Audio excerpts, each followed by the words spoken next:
That doesn't. So what does the White House think the change will be next year then? Well, I don't think that we don't do those projections, but I think that there's no question when you look at the cost, they're already saying just this alone, just doing the first prong of this will take costs down 10% in the individual market. And if you think about it, they're up 25% in the individual market on average already. This year alone, under just people who are on the exchanges, up 25%. The CBO is saying just with what we're doing on first prong alone, 10% decline in the individual market. That's a significant reduction. That's what we're talking about. Bringing costs down and increases choices. That's a big deal right now. The problem that you have currently is that these subsidies that people get them a card that doesn't get them care, and that's what we need to start focusing on, is how many people are actually getting the care they need to deal with the medical concerns of them or their family, and that's not what's happening. Mike. Sean, stating, as you did, that the primary objection of this White House is that the CBO report doesn't take into account Phase 2 and Phase 3.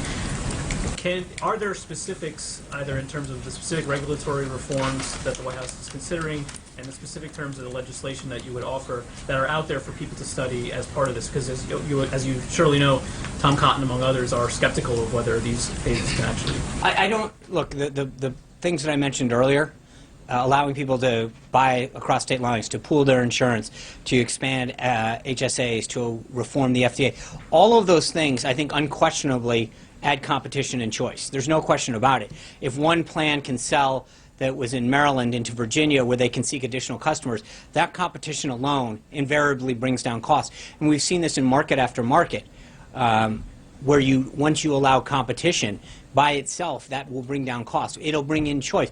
Right now, these insurance companies who have been mandated by the government to create certain packages that people don't need. You've got young people that are being told to buy packages that have, end-of-life care that they don't necessarily need. You've got people who are in their older phases of life being, having to buy stuff for maternity that may not be a service that they need at their stage of life. But the problem is that the government got involved in health care and started dictating what needed to happen instead of allowing the choice and allow people to buy a plan that actually was tailored to the needs that they want. Those reforms in themselves unquestionably bring down costs. There's no question. But I think one of the issues that has to go back to overriding this issue, and the President has stated this on numerous occasions, if we do nothing, if we just allow this to continue, it will collapse on its own. The cost of it is unsustainable. The premiums are going sky high in state after state, and the choices keep going further and further down. And so this idea of comparing it to Obamacare is a false choice, because they have no choice. It is the choice is going away and the cost continues to get higher through every phase. And so to assume that the comparison is apples to apples is a false choice. I'm not making that, but you've been critical from this podium of the Obama administration, of Democrats, and the way they went about passing the Affordable Care Act. In the interest of transparency that you accuse them of not following, of shoving it down people's throat, should the White House, should HHS put those details out now? Should they put the legislative details out? I think the House is working on that in a lot of cases, and as that legislation gets done, I think that's a great question for Speaker Ryan, and I know that he's been working with the team and getting it done, and I think the sooner that we can get all those prongs out there, the better. I agree with you. But I think the big difference, just so we're clear, is that we posted this bill online, the Speaker had it out there, the President tweeted it out. Anyone in the country and anyone in the world could read it. That's a vastly different approach than after it's being done, told after we pass it you can read it, which is what Speaker Pelosi said. Encourage Republicans to put details. I think sure, the more we can get out there in those phases, absolutely. And I know the Speaker is working with his members to do that, but I think that's an appropriate question for the Speaker to answer, not for me. I know that we are trying to work with them. I know that there's a lot of members that are working with Speaker Ryan and Leader McCarthy, and frankly on the other chamber as well. But I think that we continue, and that's why I think we're talking about all of those prongs and all the pieces of them, so that we can start making sure that people understand the comprehensive nature of this. Before there's a vote on I think that's a question for Speaker Ryan to answer. I think the more that we get out there, the better, though. Alexis. Can I follow up on what Mike was asking about Senator Cotton? Why is the White House giving Senator Cotton full running room to go again and again in the media and to denigrate the House plan without bringing him in, discussing with him what Mike was just bringing up, alternatives that he's suggesting? why does he have special dispensation to go out? I don't think he has special dispensation.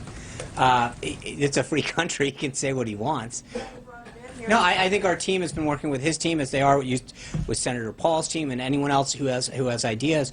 We've been engaged in a very, very robust discussion with members in both chambers who have ideas to move this thing forward. I don't think we are able to tell people what they can and cannot engage in a free society with. I mean, Senator Cotton's obviously able to make any comments that he'd like. We'd obviously continue to like to work with him, and I think the team will continue to reach out to both he and his team to try to get his ideas on this. But the president spent time talking to him about his ideas on immigration. Has he called him? Has the vice president called Senator? Let me. I know that we've had a very, very robust discussion with members of the House and the Senate. I would have to get specific details of what we've done with specifically Senator Cotton. Senator Cruz coming today? I know that, I believe I'd have to check on that. I know that there was a group of individuals. I don't have that list in front of me. Senators? I will get back to you on that, Alexis, I promise. The snowstorm kind of shifted a bunch of stuff up, so I don't want to start getting in front of who actually can be here and who can't. But I will make sure that we get those details out. And we have I'd be glad to get it to the entire pool. Thank you. Margaret. Oh, thank you. So, still on the same subject, does the White House support the House bill as it is, or amending it? And there's been reporting that the White House is involved, or some White House officials are involved in shaping what's being described as like a major or significant manager's amendment in conjunction with conservatives. Can you? I don't think it's. Yeah, I would.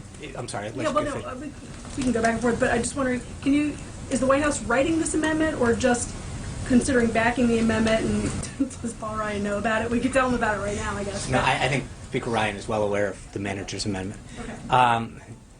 I think, as we've noted multiple times from the podium, when people have ideas that are constructive or supportive, or ones that we have heard about from different members that we have engaged with, and frankly ones that the House and the Senate has engaged with who shared ideas, we've always stated a willingness. Director Mulvaney's talked about the Secretary Price, the President himself, the Vice President. Part of the reason we're engaging with these individuals is to hear their ideas, to talk to them about not just the content, but the approach. What can go in, what can go out, how we deal with the different phases, as Mike was asking, and when we go. But all of that is part of a comprehensive strategy to engage with members who support us, who have ideas and want to be on board, who want to be constructive in the process, and achieve the President's goal of having a patient-centric healthcare system. So we are obviously in talks with House leadership about the contents of that. As I mentioned, the President will be on the phone with Speaker Ryan and Leader McCarthy later this afternoon to talk to them about some of these ideas and some of the path forward. But that's part of the legislative process. So all this, I actually have a second question, but just to clarify this, so this involves, the White House is working to help shape that manager's amendment? Yes. Okay. The visit of the Deputy Saudi Crown Prince today, can you talk us through a little bit more detail? Does that involve the resumption of arms sales? Is that about oil? And it literally was wrapping up as we were walking over here, so I want to make sure that I get a readout. We will provide that to the pool, as we do with all of the leader visits. So I will have more details from that once they were concluding that visit as we were coming here, and so I'll make sure I get it. Blake? Thanks, Sean. In the middle of all of this, there's also the debt ceiling. Yeah. How urgent of a priority is this, and how concerned is the administration in tackling this, given the letter that Secretary Mnuchin sent out last week? If you don't mind. Yeah, so Secretary Mnuchin sent a letter noting that under the Budget Reconciliation Act, the Congress's debt authority had until March 15th. He notified them of that. We'll continue to work with Congress. As you know, we'll be releasing a budget later this week. That's part and parcel of our approach to fiscal responsibility, to making sure that we talk about the path forward, how we address both the ending of fiscal year 17, it goes until September 30th this year, and then the budget, which would be fiscal year 18. But how we address our budget deficits, our debt, and our spending going forward is something that is a holistic conversation that the Secretary and Dr. Mulvaney and others, and the President, the Vice President, are engaging with Congress on. But so this isn't our job under the law was to notify them of the authority that they passed and when it expired, and I think the Secretary will work with Congress on a path forward as far as our debt situation. Secondly, let me get your reaction to Jonathan Gruber one of the architects of Obamacare. He called essentially the plan that you put forward, if it's implemented, a quote scam. Your reaction to that would be what? I think, I think that the plan that he helped create hasn't done so well for Americans seeking health insurance. Again, I don't have to go over the numbers, but just think about what he sought out to do. I mean, there was a pool of people that needed health care. They got about 9 million of them. You've got 14.4 plus or minus million of people who claimed a hardship exemption. So they have no insurance, that are not receiving Medicaid, that don't qualify for any other assistance, who can't afford Obamacare. And then you've got another 6 million plus that have chosen to pay the penalty.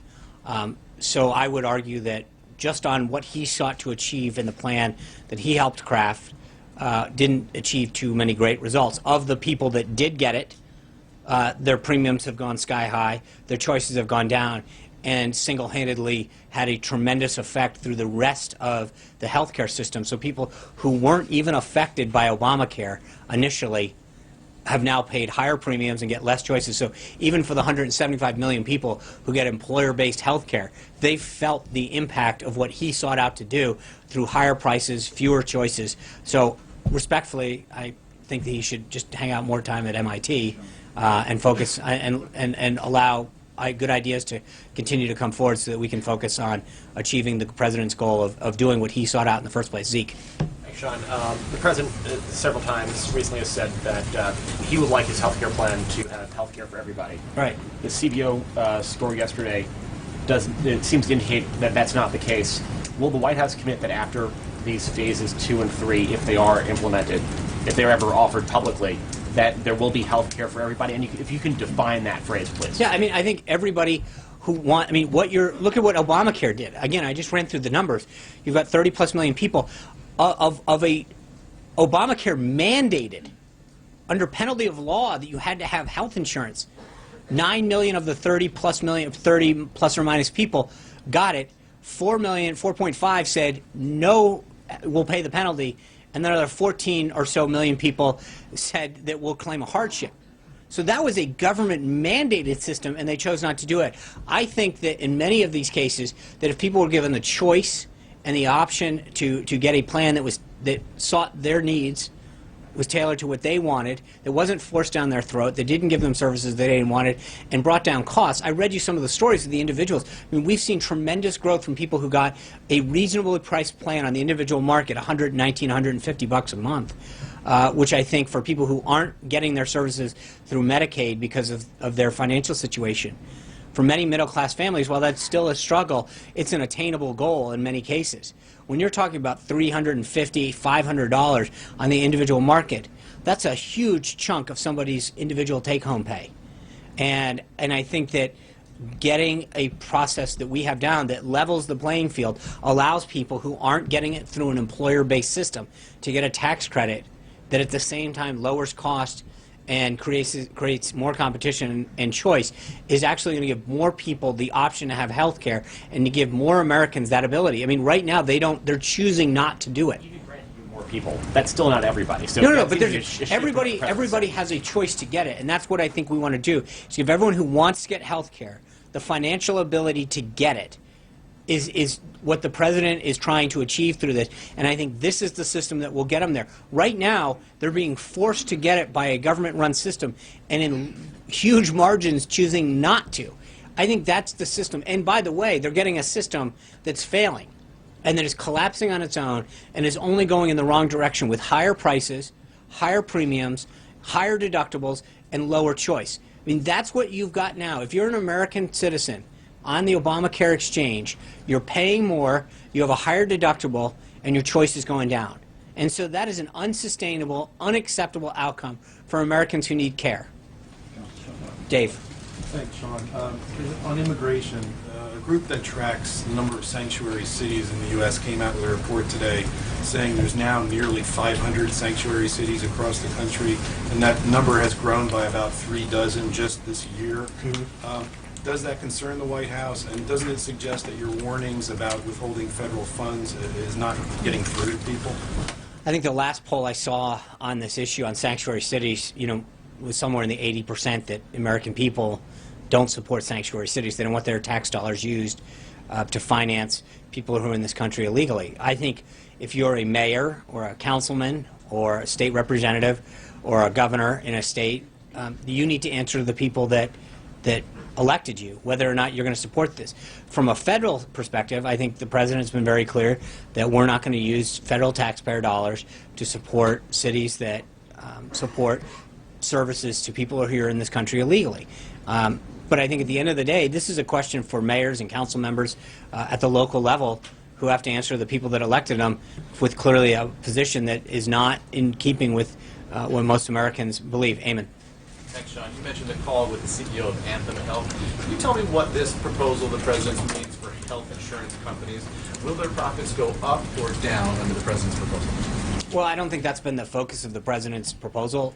It's not about them. It's about patients. It's about, but I think what it means for them is that they finally get to create more choice and more plans and allow people to choose a plan that fits them. Right now, they don't have that choice.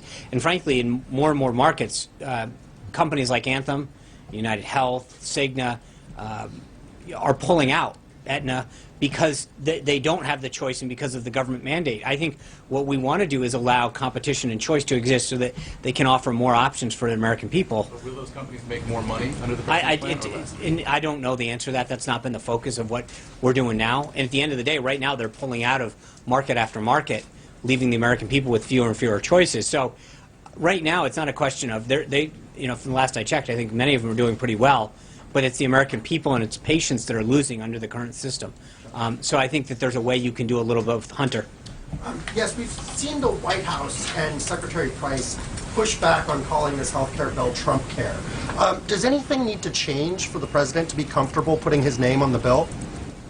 Well, I don't think the Obama administration didn't label it Obamacare.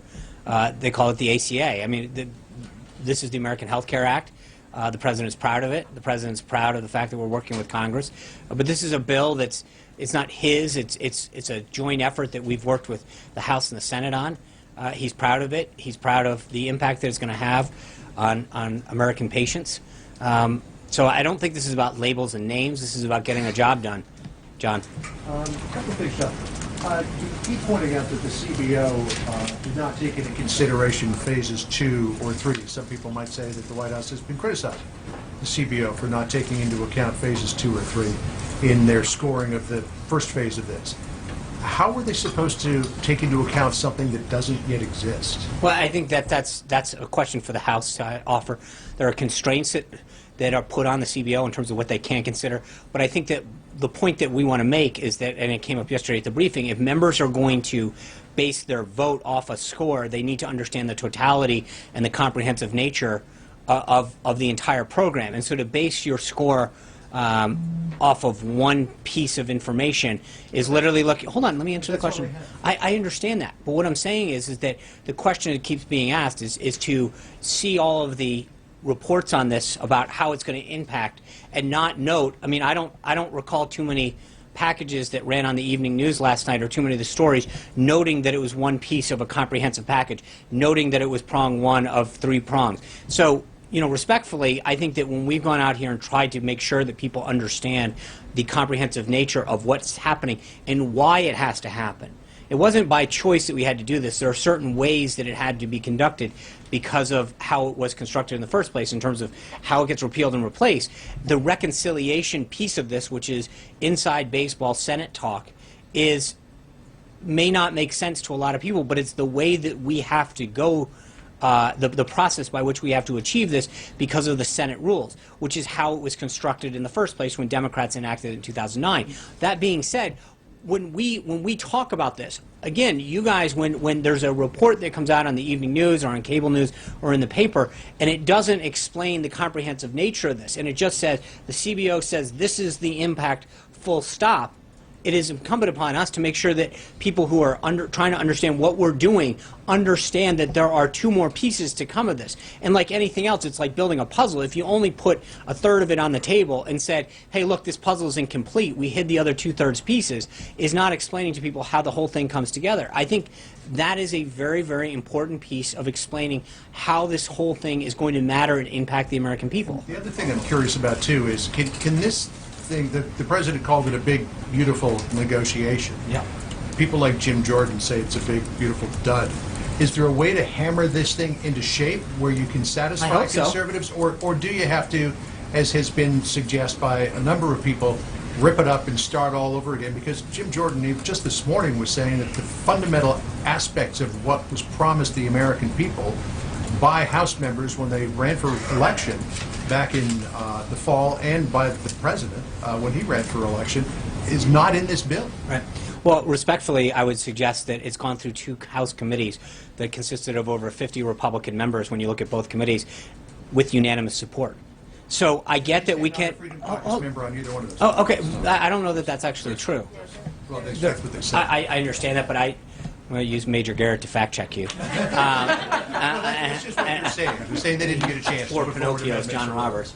I did not say that. Now, okay. But my point is, I think that we've got tremendous support. The president, as I've stated, wants to work with them. There will be a manager's amendment, and I hope that ultimately, I'd love to have every member support this on both sides of the aisle. I think the president's principles and goals are going to benefit every American, and obviously the more support we get, the better. And as we continue to meet with members and talk to them and get their ideas, I think we're going to have an outcome of this bill. There's a lot of ways that we continue to gather input and ideas, and the more that we can get that will achieve that goal, great. And so I hope that he continues to provide us with constructive ideas, and we look forward to getting as many men as possible. Major. So let's continue that conversation, Sure. because the manager's Now it's amendment... John's chance to fact check. The manager's amendment Yeah. is a tacit admission that the bill as written can't pass. You wouldn't No, be that's never not entirely a manager's true. amendment if you had the votes, correct?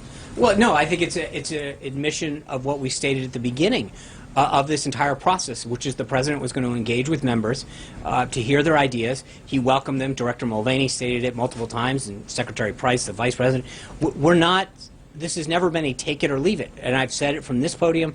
The president's talked about it, as you mentioned just a second ago. This is an opportunity to hear from individuals and groups and insurance and victims of Obamacare and doctors.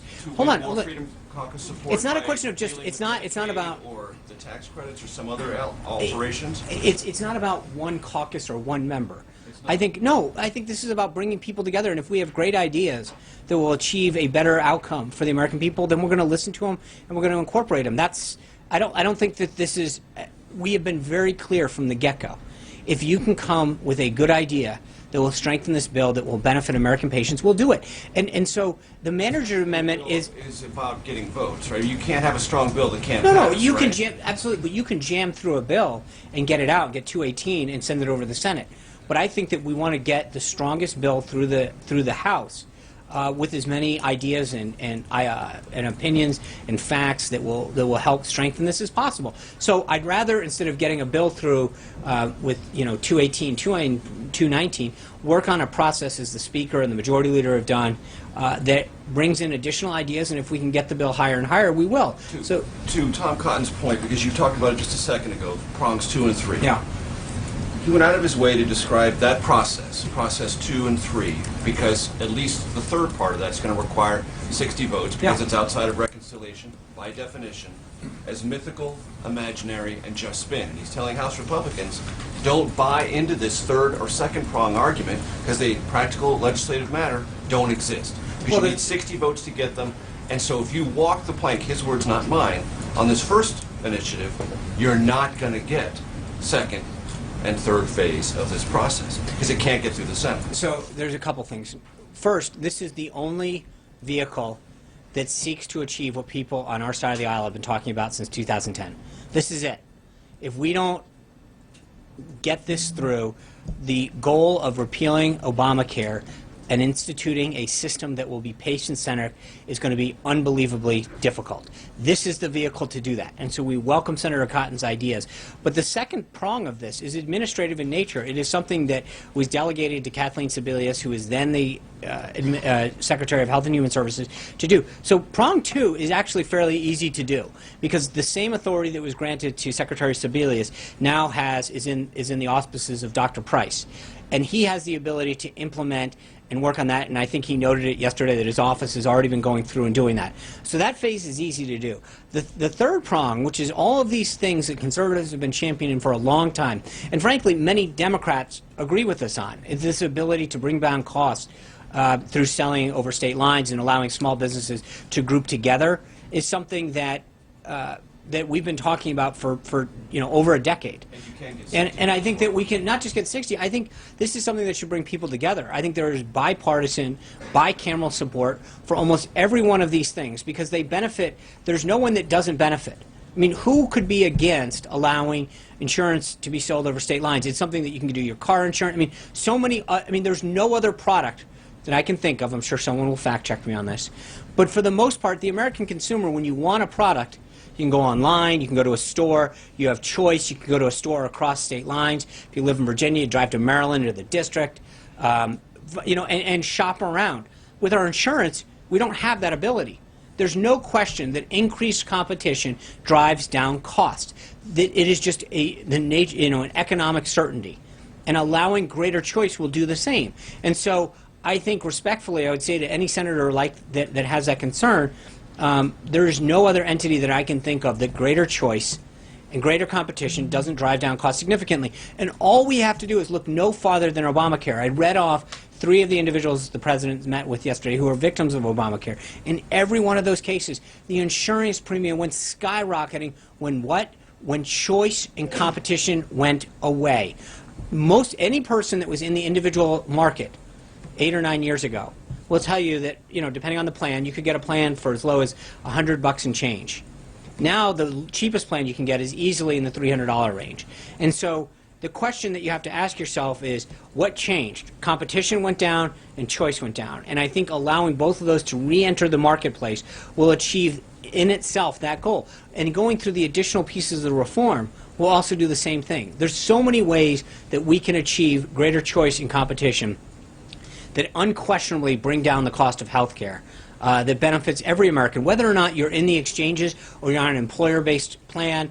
And again, we have to have this conversation in the context of what's going on now. Talk to somebody that's on Medicare or Medicaid. Ask them if the doctor and services that they used to be getting are available to them. I know so many times now when you walk into the doctor, they have a sign that says, "We no longer accept Medicaid." I mean, that used to be a given almost. And now, for older Americans, for Americans at the lower end of the income scale, it's becoming harder and harder to find a place that even takes your insurance. And I think that to find that an acceptable income, the question has to be asked to people who oppose this, no matter what side of the aisle are on, is what is your alternative? Because the ideas that they propose, we can incorporate. We can make this better and better. But to sit back and act as though there's a choice, doing nothing is not a choice. And that's something the president had done. Trey. Thanks, Sean. As you know, the DOJ now has an additional week to produce evidence that President Trump was wiretapped by the Obama administration.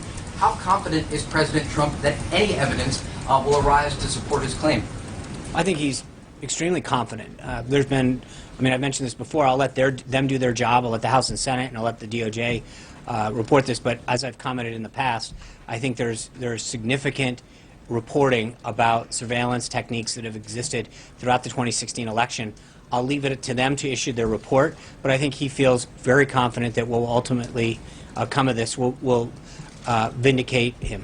And a quick follow-up. Sure. When a decision is announced, whatever evidence or potentially no evidence is released, will he make a statement about the evidence or lack of evidence? I've been asked this, I think, at least 3 times, and I don't want to prejudge what's going to come. I'm sure you will do a fine job of asking me the question when there's a report to be asked, and I will not be able to escape it. But I don't want to get ahead of what the president may or may not do. Jim? Evidence will be presented? I don't want to get ahead of, as I mentioned, I'm not going to Because the House Intelligence Committee has given the administration until Monday. I understand. No, it's given the DOJ Right. and the Department of Justice. Again, we covered this yesterday.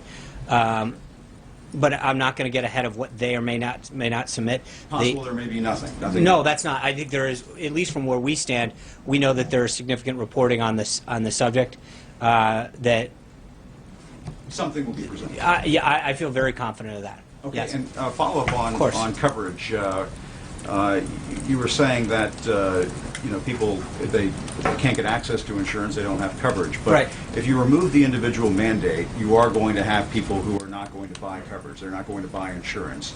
And so, getting back to the Congressional Budget Office score, would you concede that there will be some coverage losses, perhaps in the millions? That there will be millions of people who will not have health insurance as a result of what you're doing? Well, again, sure, except you have to look at the current situation. You are mandated by law to buy insurance right now under Obamacare. 13+ million people have asked for a hardship exemption, and then 6.5+ million people have determined to pay the penalty. So currently, if we look at the universe and say it's roughly 30 million people, only 9 million people engaged in the exchanges when required by law. The majority, almost 2/3, if my back of the envelope math is right, about 2/3 have chosen to either apply for a hardship exemption or pay a penalty. So the mandate forces people to buy insurance, and if they don't have insurance, then you have the free rider problem in the system. Right, but look at what's happening now. So you have free riders, and those folks No, get into a because car the accident, current- they right. show up at the emergency room, and then the health care is much more But they expensive. do it right now. But my point, Jim, is that the way the system was constructed under Obamacare, they created the system to force people to buy plans that they did not like, that were mandated by the government in terms of what was part of the plan, what it had to cover, the deductible, et cetera, et cetera. And yet, roughly 2/3 of the people either paid a penalty or asked for a hardship exemption. They didn't do it.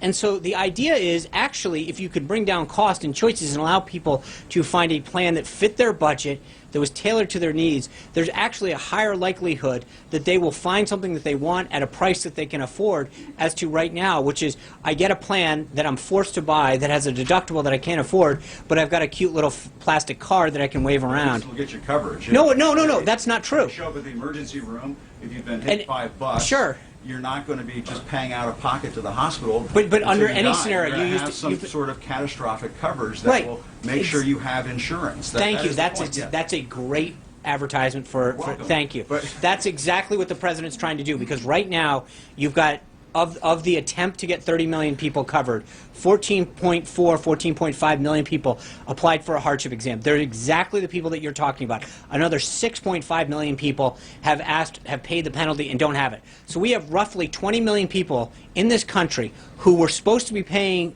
required to buy health care, that have chosen not to do it, who fall in exactly to the category that you're talking about.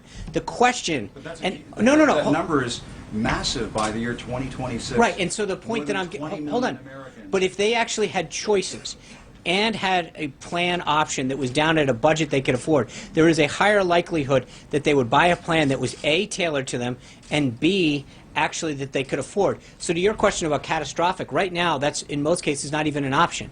In 1/3 of all the counties in the United States, they only have one choice. In 5 states, they have one choice. Can you imagine if they could actually buy a plan? Talking point, but at It's least not a there's talking point. coverage in those states. No, You have it an means option of coverage. right, and in a lot if of you pull this away, then you're going to have people in a lot of states who aren't going to have access to No, any that's not coverage totally because false. they can't afford it with Hold these on. tax credits you're providing. No, I mean, that there's is an a argument to the no. other There's side of not. it. No, actually, The I subsidies don't. are more You've got generous in many cases. 175 million Americans that get their insurance through their employer, and frankly, right now, they're the ones who keep paying higher and higher premiums because a system that was only supposed to help people get access and require them get a government mandated, government run health care has actually gone amok. And so right now, Government-run healthcare, Medicare is government-run. right, and what's We're not happening? senior exa- citizens and more and more. screaming that they yes, they do. want you to get rid of their I think you Medicare. need to maybe get outside and talk to some of them, because more and more Medicaid recipients, in fact, more and more Medicare recipients, aren't actually able to get coverage. Again, it's one thing to have a card. It's another thing to walk into a doctor's office and them to tell you, we no longer accept Medicaid anymore. That's not care. But the president's okay with. No, he's there not. are going to be millions of people who No, aren't no. have The president's goal is to provide health care coverage to every American, and right now they're not getting that. And by giving them more choices at a lower cost, more Americans can either buy health care for their family or themselves, or in a lot of cases for their business, without paying the penalty, which is what a lot of them are doing, or forcing people into exchanges that have fewer and fewer choices. The system now is not working. The costs are going up, the choices are going down, and deductibles are going up. That is not an option. And for every American, and I mentioned this earlier, that to make this look like a choice, there isn't really a choice. The system that we have now is failing. The choice is whether we give them an opportunity to have real care, and in a way that is tailored to them in their budget. Jeff. Sean, on a different subject, the Intelligence Committee yesterday, when responding to the Department of Justice's request for more time, basically issued a subpoena threat. Does the White House have a reaction to that? Do you think it will come that far? I hope not. And as I said, as has been noted, the department asked for an additional time, and that'll be up to the Intelligence Committee to grant that time. But they're working on that. And on a separate note, you mentioned the president's call with the CEO of Anthem today. Yeah. But does he have a position on Anthem's effort to merge with Cigna, which was challenged by the Justice Department under President Obama? I don't. I'm not aware of that. I don't know that the president's ever expressed any personal view. I think that would come under the FTC if I'm correct. And so I'd refer you to them. John. Just one last follow-up on Margaret's question about Yeah. Saudi. I know that meeting was just finishing up Yeah. when you came out here. But can you give us a sense of what was on the agenda before they sat down? I think the president had a call earlier with the king a couple weeks back. I think they talked about safe havens in Syria. They talked about the threat of ISIS. I might expect all of those came up. But again, I think I will provide a readout to you all, to everyone in the pool, about what happened that will more clearly define that. John Gizzi. Thank you, Sean. Coming up in the rest of the year are 4 special elections for the U.S. House of Representatives, all of which are sure to draw national attention as venues for debate on the American Health Care Act. Does the president plan to be involved on behalf of the Republican candidates and perhaps appear on their behalf in the districts, as this may well be a barometer of where people feel about the American Health Care Act? I think we're also going to have elections in Virginia and New Jersey, as far as I'm aware, and I think that as we get further into the schedule and get closer to elections, we'll obviously entertain requests from candidates at a variety of ballot level to gauge the president's support. So he's been very supportive of candidates in the last cycle. I don't see him not being continued supportive of people that want to fight hard for the agenda. We're not at that point yet, so I can probably give you more at some point as we go closer to the elections. But a lot of those cases, it's going to be dependent on whether or not there's a request from the candidate. Julie. Sean, you said earlier that the White House doesn't have projections on how many people will lose coverage of its own. Is that a projection that hasn't been made yet, or are you saying that the White House is not going to come out with those? We don't. That's not something that OMB does. So, but if you're advocating for a plan that you say the president wants to cover everyone, how are you going to be able to assess whether you've been successful if you're not going to project that yourself, and CBO's projections you're saying are invalid? Well, I think that if you look at what the goal is, which is to make health care available to every American, as I said, I mean, you have a choice right now that's either we support a failing system, that there is no choice and that the premiums are going up, or you provide them with a system that we're looking at, which does address the 30 million people. It gives them a tax credit. It gives them greater choice. And one of the issues that I have with a lot of the models that I see around is they're very static. They talk about this piece of this prong only. I think when you look at the subsidy and the cost of a current plan right now, without looking at prong 2 and 3 and how those will additionally drive down costs, that it's not a fair analysis of where the plan's going. But there's no question that right now there is, I detailed it to Jim. I mean, we have a system that mandates that people buy health insurance under penalty of law, and it's not working. And so the question is, what can we do instead, and what can we replace that with that gives people greater choice and lower costs? I think in most cases, of course, some people are always going to choose in a free society to not purchase something. I mean, we live in a country of 320 million people. At some point, you can't force a product or a good down people in a free society. But I think if you can give them a quality product that serves their needs that they have at the time at a price that they can afford, there's a greater likelihood under every economic model that suggests that that will work. So I think it's frankly economics 101 and basic common sense that dictate that the more competition and the more choice that we institute in this system, the greater likelihood of more and more Americans getting health care is something that is easy. John. Thanks a lot, Sean. I want to ask you about the American Health Care Act, but I want to first see if you have an answer to a question that I asked you yesterday, and that was one that you did not know the full answer to, about whether there are repercussions for violations of that 5-year lobbying ban. I'm sorry, I do owe you an explanation on that. I will check with counsel and get back to you. So. Okay, and then on the American Health Care Act, you used language very similar to language that House Speaker Paul Ryan used about why Republicans should support this legislation. You talked about this binary choice. It's either this particular legislation or it's Obamacare. Right. You have Republicans in control of the House and the Senate. You have President Trump and the White House. Why do they have to vote on this particular bill? Why can't they negotiate for something that, for instance, the Freedom Caucus thinks may be a better piece of legislation? Well, to get back to a question that Major asked, I mean, at the end of the day, whatever it is, has to at least get 218 votes. You obviously want the greatest number of votes as possible, but you need to get, 218, and in the case of the Senate under reconciliation, only 50 votes. But that's your floor. And I think that what you need to do is to get enough members coalescing around key principles to get you to that floor. Now, you can obviously go, as high as, 435 in terms of the ceiling. I'm not sure we'll hit that.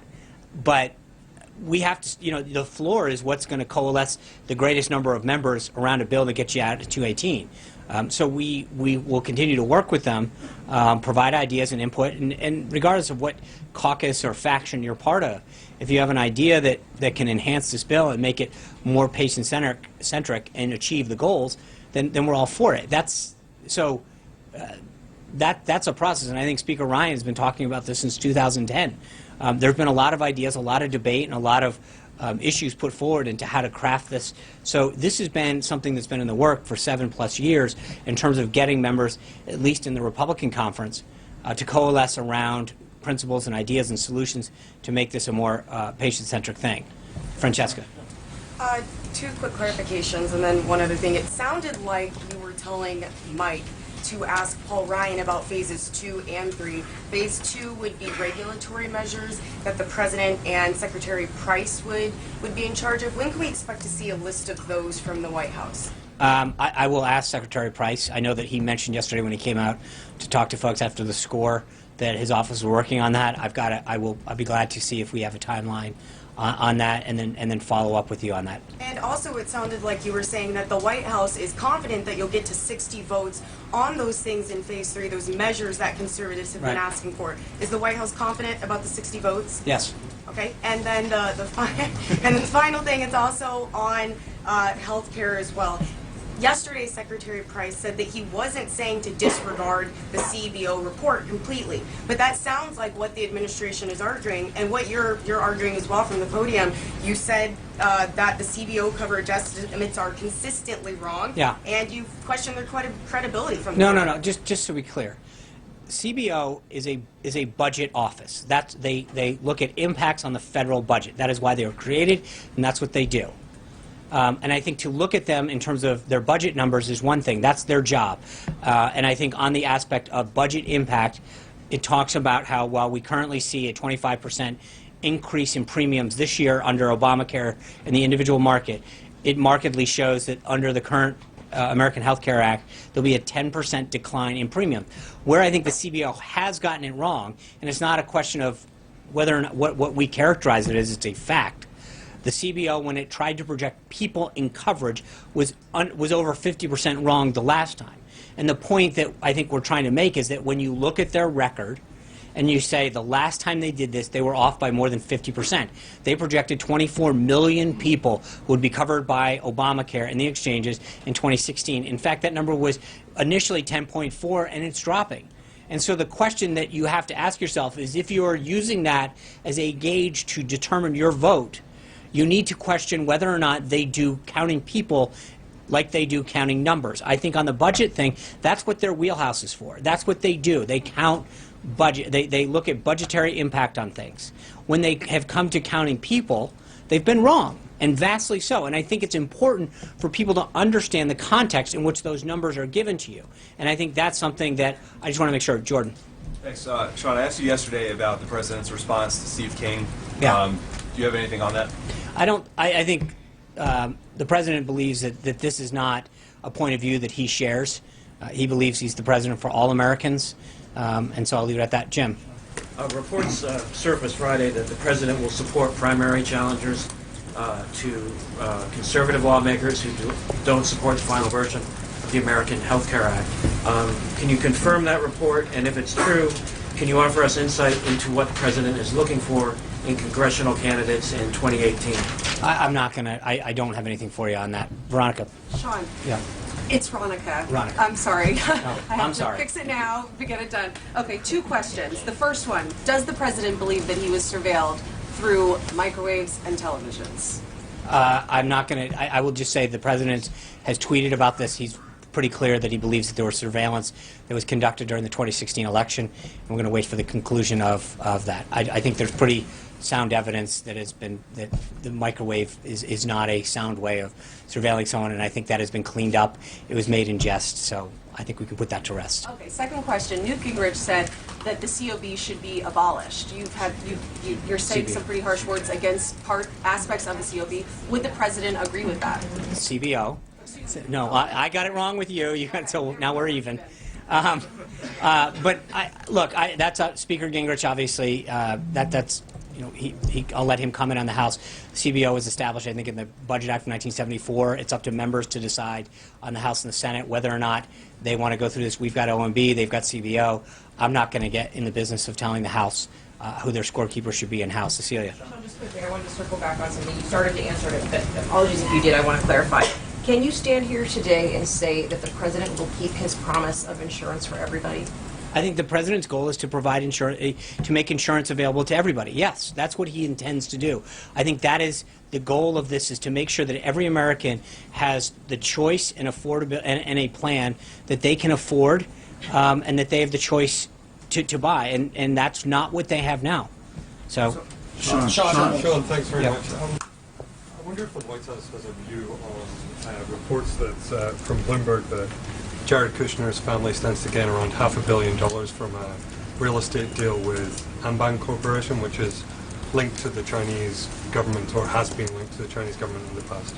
I'd leave that. I'd refer you back to the Kushner companies to talk about their entities. Jared went to extraordinary lengths. As you all know, we provided a lot of documentation on this to make sure that he, although he's not taking a salary here, that he complied as if he was an employee, and went through extraordinary lengths to make sure that he deconflicted himself and can work through the Office of Government Ethics. So that's. Is Jared currently working on preparations for Xi Jinping's visit to Mar-a-Lago? I'm sure he's involved in a lot of stuff. I don't know specifically who's involved in that visit, so I can. Yeah.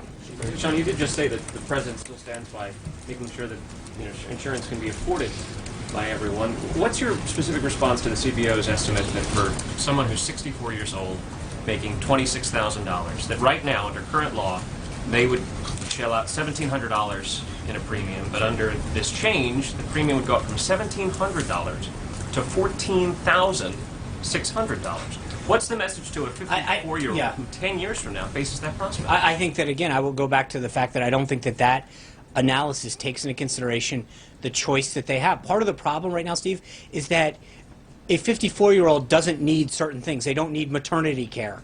They don't need certain medical services that are being provided to them by this government product that is being forced down them right now. So number one, you have a product that is being served up to older Americans, middle-aged Americans, or younger Americans that doesn't fit where they are in life and the services that they need. And so, number one, having more choice and the ability to tailor a plan towards the needs that an individual has depending on their stage of life, whether it's an individual or a family, number one. Number two, that they don't have any competition. So when you combine both of those things together, I think that number goes way down. And then the third is that they can have whatever subsidy they want now.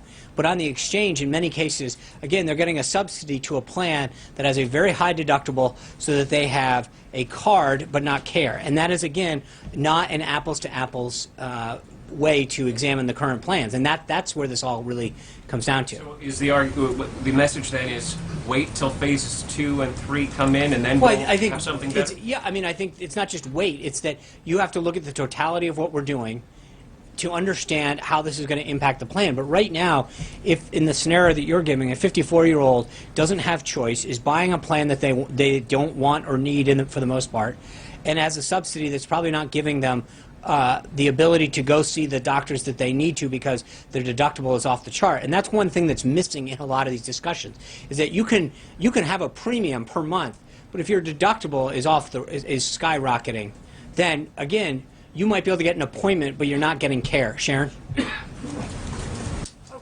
Cheryl, thanks. Cheryl. Sorry. I'm not good on the side. Budget's coming out Thursday, and I'm just trying to find out how detailed is that going to be? Are you going to be giving agency levels, program levels? Are we going to see what programs are going to be eliminated? I think I'll let Director Mulvaney, he's going to have an entire presentation. I know they'll start background briefings tomorrow for you all. They'll walk through different aspects of the budget. I don't want to get ahead of him on this. I think, so let's figure out where we go first on this with what he has, and then we'll have a full presentation on Thursday.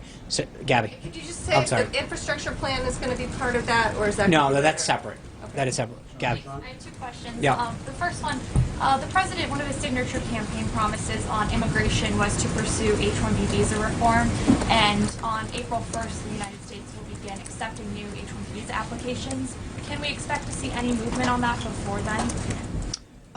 That's a good question. I think, as we've talked about immigration in the past, I think there's an entire comprehensive process that's being looked at in terms of how we're preventing illegal immigration, and then what we're doing about legal immigration, whether it's H-1Bs or K-1 or other visas that exist within the system. There's an entire look that is being taken with respect to the visa program, and we will have more for you as we get through the system. Thank you guys very much. We're headed off to Detroit and Nashville tomorrow. If you're not on the trip, we look forward to. I hope everyone wears their green on Thursday and Friday. We got a double shot at this year because of the visit, so thank you. See you. Stay safe on the roads.